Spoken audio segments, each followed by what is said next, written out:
opens in the winter of 1823. Deep inside the raw, untamed wilderness of the American frontier, where icy rivers carve through endless forests, a team of fur trappers is hard at work collecting pelts. Among the group is a quiet but fiercely capable frontiersman named Hugh Glass. Beside him walks his teenage son Hawk, born of a Native American mother and white father. They move carefully through the wilderness, hardened by experience and the biting cold, trying to earn enough to survive the long season ahead. The stillness of the morning doesn't last. Without warning, chaos erupts. Arrows hiss through the air, men scream, and fire breaks out as a band of native warriors attacks the camp. They are not raiders without cause. Their chief's daughter was kidnapped, and they believe the white trappers are responsible. In minutes, the camp becomes a slaughter. Only a handful of men, led by Captain Andrew Henry, manage to fight their way out. Glass, battered and bleeding, helps pull Hawk to the boats. They push off down the river, 10 survivors in all, leaving dozens of dead behind them. The river carries them fast, but safety is an illusion. Glass warns them that the current runs through territory controlled by the very people who attacked them. The dense forests on both sides could hide watchers at any moment. Captain Henry asks for Glass's judgment, and Glass insists that their best chance is to abandon the river entirely. They should travel on foot through the forest. One man, John Fitzgerald, a cynical and self-serving trapper with a mouth that never quits, argues against it. He says the woods will kill them faster than any tribe ever could. But Henry trusts Glass. After a heated exchange, he gives the order. The men push the riverboat back into the current and leave it behind as bait.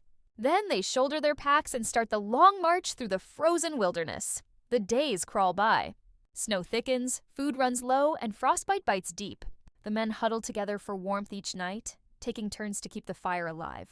When dawn comes, the tribes investigating the drifting boat discover fresh human footprints leading north through the woods. The hunters are not far behind. One morning, before sunrise, Glass heads out alone to scout the trail ahead.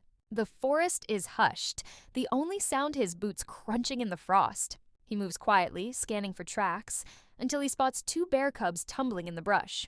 He freezes, realizing too late that their mother must be close. Then the forest explodes. The massive grizzly barrels into him.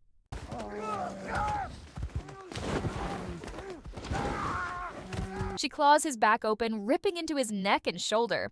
He tries to crawl toward his rifle, but she swats it away like a stick. Every roar shakes the trees. When she finally pulls back for a moment, Glass drags his broken body to the gun, lifts it with trembling hands, and fires point blank. The shot hits her square, but she keeps coming. They crash through the undergrowth, tumbling down a slope, until the beast collapses dead across his chest. Glass is left shredded, gasping for air, half buried under the weight of the animal he just killed. The other trappers hear the gunfire and find him minutes later. They heave the carcass off and stare in shock at what's left of him. His throat is torn, his legs shattered, his skin a map of blood. He's breathing barely. They stitch him crudely and lift him onto a stretcher made from tree limbs and rope. The climb through the hills becomes torture. Every step is agony, and Glass can't even cry out. Captain Henry watches him fade and makes a grim decision. He quietly tells one of the men to cover Glass's face, to end his pain quickly. It isn't cruelty, it's mercy. But before it happens, Hawk spots the movement and runs in screaming. His father may be broken, but he's still alive. The captain hesitates and withdraws the order. Instead, he offers $70 to any men willing to stay with Glass until nature takes him. Once he dies, they are to bury him and rejoin the group. Hawk volunteers immediately. So does a young, kind-hearted trapper named Bridger. Fitzgerald, smelling opportunity, steps forward too, but demands a higher price. After bargaining, the deal rises to $300. The rest move on, leaving the 3 men behind to watch over the dying frontiersman. Days pass. The wind howls. Glass clings to life, refusing to die.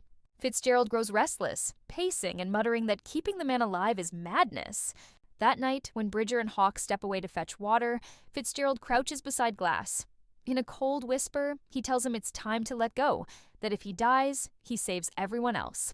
Then Fitzgerald presses a hand over his mouth and nose. Hawk appears out of the dark. He shouts for him to stop. Fitzgerald snaps and in one brutal motion drives his knife into the boy. Hawk falls lifeless beside his father. Glass can only watch, paralyzed, as blood seeps into the snow. Fitzgerald drags the body out of sight, wipes his knife clean, and returns before Bridger notices. When the younger man comes back, Glass struggles to warn him, eyes wild, throat wheezing, but Bridger doesn't understand. He thinks Glass is delirious. Later, before dawn, Fitzgerald shakes him awake. He claims he saw a native warband approaching from the ridge. They need to flee now or die. Bridger panics, asking where Hawk went. Fitzgerald says if the boy's still alive, he'll find them. Against his conscience, Bridger agrees to run. Fitzgerald drags Glass to a shallow pit, rolls him in, and begins covering him with dirt. He tells the half-buried man that it's better this way. Quick and quiet. Ready to the Lord. Through Jesus Christ, the Lord of all reality. Before leaving, Bridger lays his canteen on the grave, whispering an apology. I'm sorry. Then they vanish into the woods. Hours pass. Glass's body shivers beneath the earth. Slowly, with impossible will, he claws free. Every movement tears his wounds open again. He crawls through the snow until he finds his son's corpse. He lays his head on Hawk's chest and stays there until exhaustion wins. When hunger hits, he drags himself to a decayed carcass nearby and chews dried sinew off the bone. Then he crawls to a riverbank, scoops water to his mouth, and watches it leak out of the hole in his throat. Desperate, he pours gunpowder into the wound, strikes flint, and sears it shut with fire. His screams echo across the valley until he blacks out.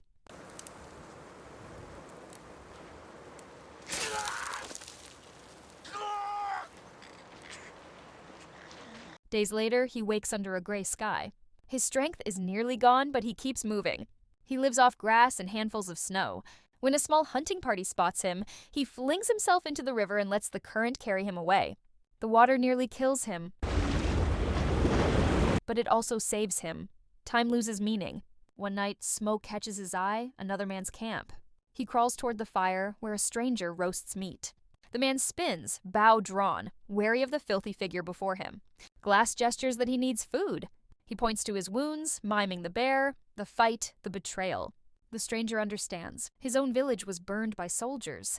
He knows pain when he sees it. He feeds Glass, tends his wounds, and lets him ride his horse. Together, they push through the wilderness, both half-ghosts bound by loss. Back at the frontier outpost, Fitzgerald and Bridger stumble out of the forest alive. The captain greets them with relief and pays each man $100 for staying behind. Bridger refuses the money, eyes heavy with guilt. Fitzgerald pockets both shares, claiming the boys in shock. Meanwhile, Glass's traveling companion builds a small shelter as a blizzard hits. He strips Glass's clothes, bundles him inside, lights a fire, and sits watch until morning. When Glass wakes, the man is gone. Hanging from a nearby tree is his lifeless body, executed by French traitors. Glass barely has time to mourn before he sees one of the traitors assaulting a native girl. Rage surges, but he's too weak to fight. He keeps moving deeper into the storm.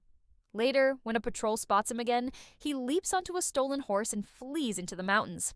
The chase ends at a cliff. With no choice, he rides the animal straight off. The horse crashes below and dies instantly.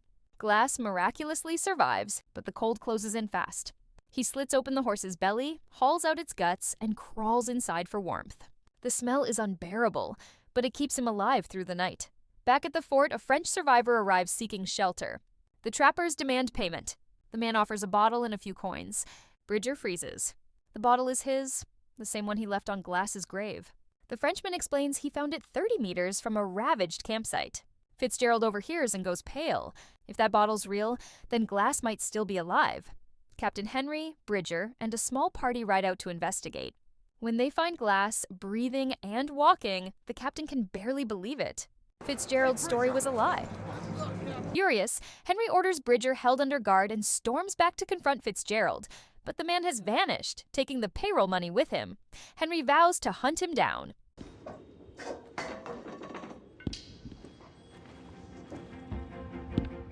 Glass insists on going.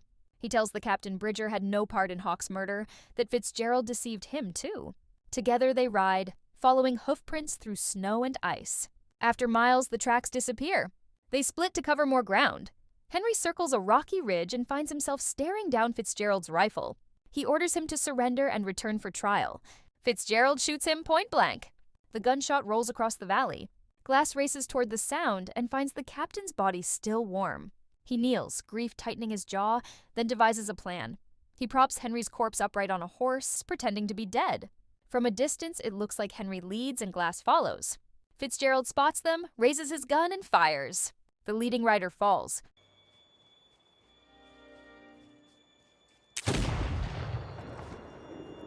Thinking he's killed Glass, Fitzgerald walks closer. But when he turns the body, it's Henry. Behind him, the dead man rises and shoots. The bullet tears into Fitzgerald's shoulder. The wounded man bolts for the river. Glass follows. They tumble into a vicious fight, fists, knives, snow, and blood. They roll toward the freezing current. On the opposite shore, the native war party appears, the same one searching for their chief's daughter. Glass pins Fitzgerald down, knife poised for the final blow. Then he hesitates, remembering the words once spoken to him by the man who helped him survive. Revenge belongs to God, not us.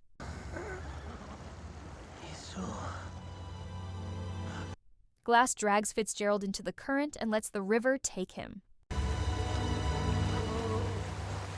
The flow carries the wounded killer to the opposite bank, where the warriors await. They seize him and end him without hesitation. Then they cross toward Glass. He braces, ready to die. But they simply ride past. Among them is the chief's daughter, the same girl Glass saved from the Frenchmen. They leave him standing by the water, silent and broken. Glass drops to his knees, clutching Hawk's ashes. He scatters them into the wind, the snow swirling around him. His vengeance complete, his heart empty, he climbs onto his horse and rides into the endless white horizon.